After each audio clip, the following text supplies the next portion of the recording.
Io sono il ragazzo del video dell'aggressione che penso che abbiate visto tutti.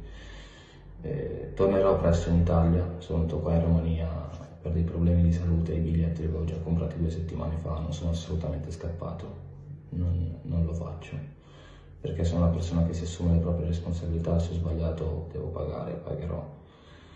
Sto già pagando ora a livello sociale, civile e poi pagherò anche a livello penale.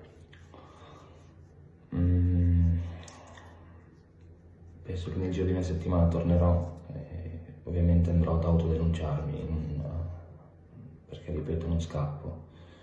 Quello che è successo purtroppo l'avete visto tutti, l'abbiamo visto tutti.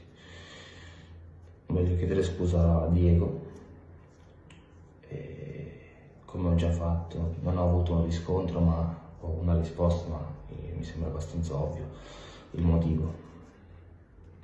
Però vorrei anche chiedere scusa a tutte le persone che hanno visto quel video, perché qua si parla proprio di una cosa che fa male a tutti, anche a me, vedere. Io non l'avevo visto quel video, quando l'ho visto poi ho capito la gravità dei fatti. E niente, andrò ad autodenunciarmi e tornerò in Italia, mi vedrò con Alfredo e parleremo un po'. Ora sono distrutto, abbastanza distrutto direi, quindi non saprei neanche cosa dire sinceramente, perché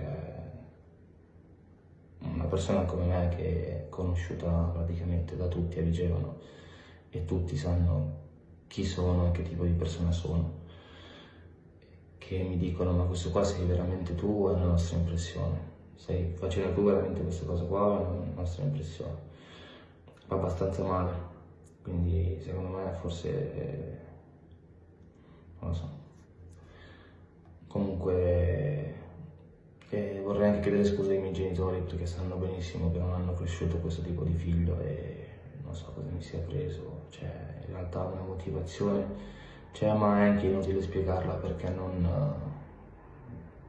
avrebbe comunque nessun senso.